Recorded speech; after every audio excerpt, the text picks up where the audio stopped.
What's up, y'all? My name is Charles, but back in the day, back on Coolidge Street, they just called me Chuck. Now I know I look all grown up now, but once upon a time, I was just a kid running around the neighborhood with my cousins, solving mysteries, dodging trouble, and sneaking back in the house before the streetlights came on.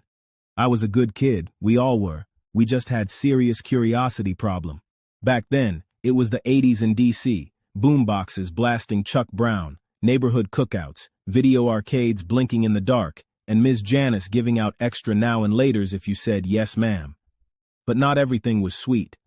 Our block? See, our block had stories. Weird ones. Stories that stuck with you. Stories that made your neck hairs stand up and made your skin crawl. We weren't just kids. We were investigators.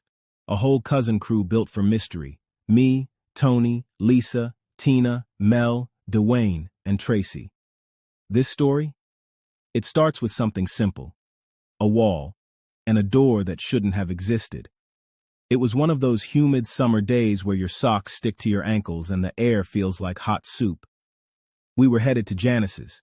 The mission? Chocolate eclairs, grape now and laters, and a few rounds of pinball. A perfect afternoon. Until Tony stopped. He just froze. Tony pointed at the door and said, y'all see that? We looked. And there it was. A door. Painted on the brick wall like it had been there for years. Only it hadn't. We knew this wall. We passed it every day. And this door? This door wasn't here yesterday. This thing was detailed. It had depth, shadows, highlights, like you could just open it.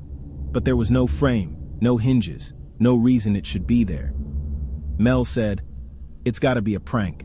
Some art student or something." Tina, snapping photos, said, "Nah, there's no brush strokes, no smell of fresh paint. It doesn't reflect light right." Lisa, frowning, said, "It covered the go-go flyer. Remember that? Half-torn poster? Now it's gone." Dwayne, analyzing the door, said, "There's no artist tag, no smudge trails. It's like it was printed from thin air." Tracy chimed in, "What if it talks back, like some Harry Potter door?" But Tony didn't joke. He stepped forward. He turned it. And the door opened.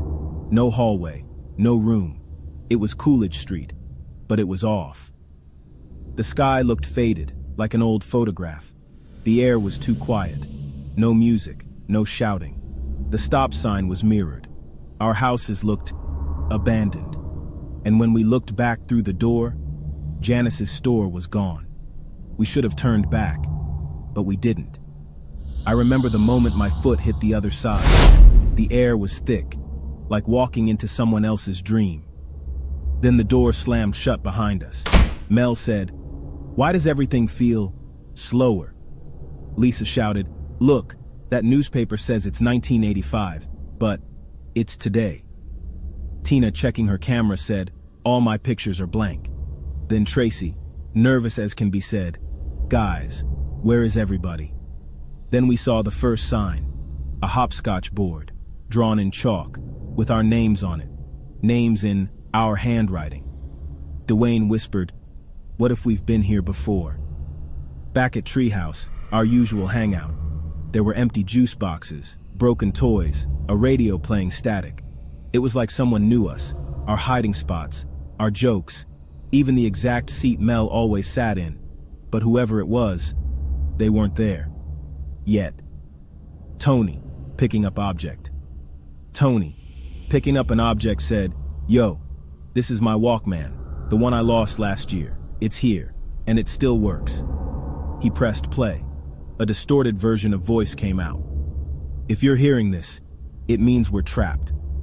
That was the beginning of the door that shouldn't exist. We weren't alone in that version of Coolidge Street. Someone, or something, wanted us there. And they knew everything about us. But that's a story for next time. Same block, same treehouse, whole lot of mystery. I'll be here. You bring the snacks.